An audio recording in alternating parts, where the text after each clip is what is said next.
Lenggah Mbak Ayu kepareng murwakani saking sawetawis nyuwun pangapunten ngungak suwasananipun Mbak Ayu.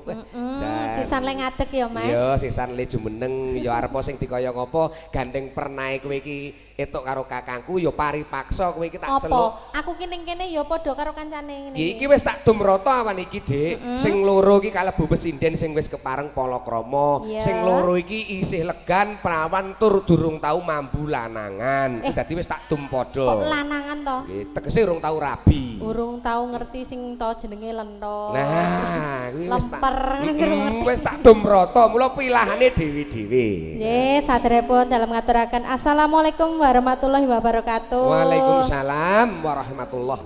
Wilujeng siang tunjuk dumateng sedaya para tamu ingkang kinurmatan.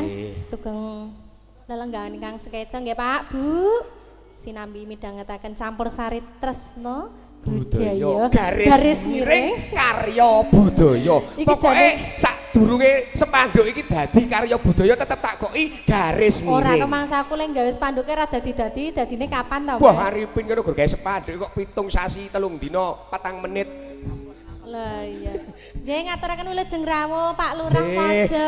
Pak Eko Doso Sabto, Ibu Lurah sekalian rombongan saking pojok wilujeng siang wilujeng lenggah. Gumun karo Pak Lurah Bu Lurah lho. Pripun? Tiang kok awet enom ngono. Wah, kula dhewe yo ngungun kok. Gek. Ah ya wong piyai kepomo kok Dik. Wis genah mapan. Karo Pak Lurah ki Bu Lurah ki wonge santai kok Mas. Oh tenan nek pengen panjang yuswa sehat wis to ora ditekani penyakit ku ya pengen seneng dituruti senenge. Nggih. Ning nggih pripun Mas? Pripun Pak? Yen sewu. Nggih. Mesti arep pengumuman foto sampean mesti. Nggih to? Nggih monggo Amin. Nggih, monggo. Monggo. Nggih. Yen sewu tumanduk dateng para sepuh ingkang mijil saking pojok pengomjong penganten kakung kasuwun kanthi lir gumanti. Paring panjurung pandonga dateng penganten kekalih sinartan foto sesarengan. Mangke kalajengaken saking para kanca penganten ingkang menika rancakipun kasumanggaaken dhateng Bapa Witono. Kasumangken nuwun monggo Pak Slamet. Pak Otot apa Pak Slamet iki? Niki. Nggih, Pak Otot. Wah, Otot tenan. Nggih. Niki pun boten gadah otot apa. Nggih, ngayahi semene iki apa ya kuat. Bos, santai Pak niku. Nggih, jumurung donga nggih Mbak Ayu. Nggih, Mas. Dumateng Mbak Ani Ambarwati miwah Mas Bagus Agus Priyatno. Mugi-mugi anggenipun kepareng mangun bebrayan bali wisma enggal pinaringan wahyu judu saking Gusti Allah pikatuk ritanipun Gusti Allah hayom-hayom tentrem kaken-kaken inen-inen wiwit donya prateng delahan. Amin. Allahumma amin. Cekak aose enggal-enggal pinaringan momongan arupi golek kencana ingkang miyos jangkep tata jalma ingkang saleh lan salehah. Amin. Ngudo asmara tetembangan. Nggih. Menika jenengan badhe bawa Mas. Slendro kowe wae. Slendro ya. Ya. Ya, sesideman ya kena. Ora iki nyuwun berkahe panjenenganipun Kang Mas Sukaryo. Ora nganggo su. Oh, ora nganggo to, su. Oh, tak kira nganggo su. Walat ngono. Ora kuwalat. Tembung suwi tegese Jawa ki tembung suwi luweh. Luweh. Karya ki tegese labuhan utawa pagawean. Duweni kaluwihan upakara makarti ki mesti sarwa bisa. Kuwi jenenge Bapak Sukaryo. Mula anakmu sok nek metu lanang aja mbok jenenge Sukar. Lah ngopo? Wis wangel pokoke kuwi lah. Jenenge wis Sukar kok. Su kuwi luweh, kar kuwi wangel. Wangel banget kuwi. Iya. Nggih. Monggo. Nggih, Pak Karyo. Menika nyuwun gungan panjenengan, Pak. Mboten ngangge bar. Cek tes. Yo.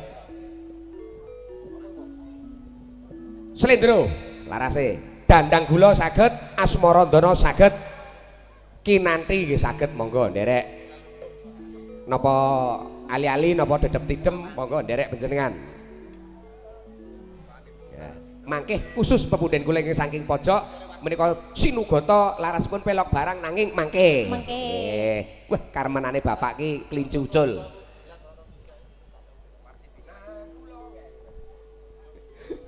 Semut ireng semut ireng aja semut merah ndek mandra.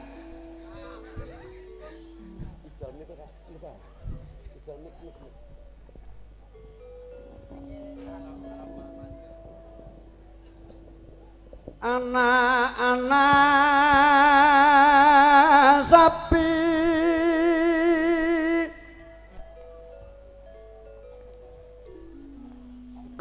kebekangnya berangkali bengawan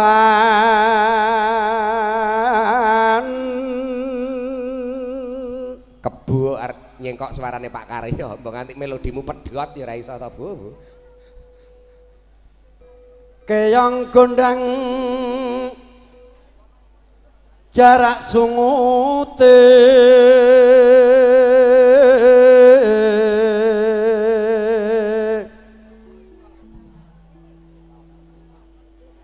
timun wukuran 8 ijek utuh. Nggih.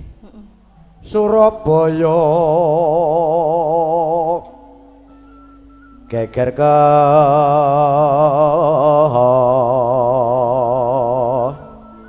pati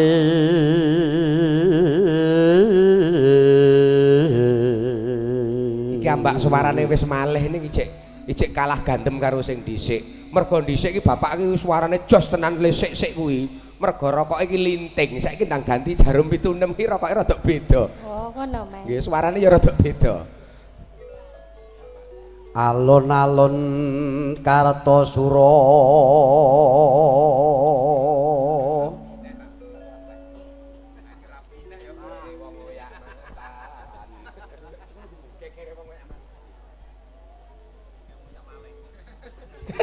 Kok malah lali. Lho, lah ya tenan to. Alun-alun Kartosuro. Ayo, langsung sakmene, Pak. Nano nano nano ya. oh lali to Iki gara-gara kowe. Iki mau mangkat rene kita urung ngadus. Burung. Iki karo nolak udan bapak iki mulo ngeling-eling cakepan rada lali. Gajah Mati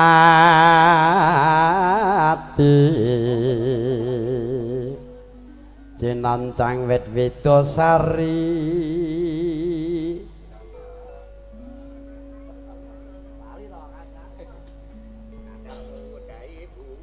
Dinotol hahayam trondol Ora apa-apa, Pak. Ora korupsi bawa ki ora apa-apa. Mau ora dibiji kok. Nggih. Ki dawah Slendro Mbak Ayu. Monggo. mula Niki dawuhipun sok niki aja diselani langgam witing tresna ya, Mas. Nggih, langgam anyar iki Witing Tresna. Witing tresna jalaran sataku lina srewung saben dina guyon maton karo barikana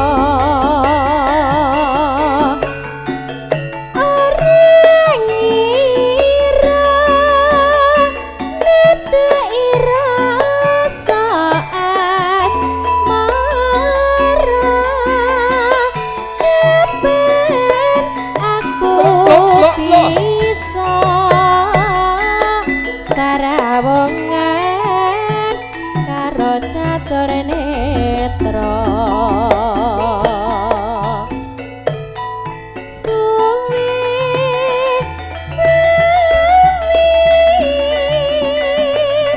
tak pikir tak munalare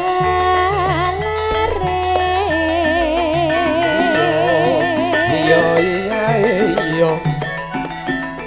aku kandha dhewe aku nang gendreng karo budayane Iyo. sejen Tamune luar biasa. kathah Dik. ya Mas Kathah sanget. Ugi nderek kentun donga Nggih. dateng Mas Manten lan Mbak Manten tertamtu. Nggih. Monggo laju Mbak Yu. Tresna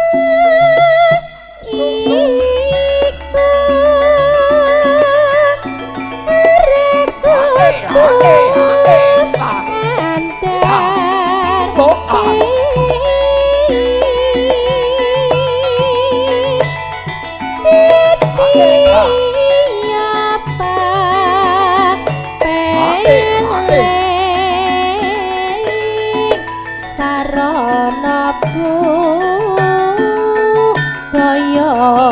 mawas diri.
Guyon maton sembrana parikana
kandha dhewe aku mungkin drang karo budayane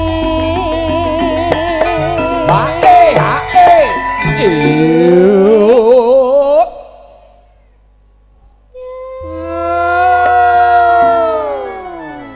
jangan sompak. kompak ya Mas. Anggere pasugatan banyu mili. Adik Nun. Adik Wariben iki awet wingi wis tak kandhani kok. Dik, kabeh iki nganggo gantian. Iya. Wis to nek kowe arep ngenyarke jatah iki seragammu nyarno. Aku nek jatah ya meso ganti. Iya. Nah, wis. Lah, mula rada ketok bagus iki seragam anyar iki dienggo. Sok dianyari neh gawe keneh ya. Lah iya. Sasi pisan ki nganyarke seragam. Tresna Sok. Hae.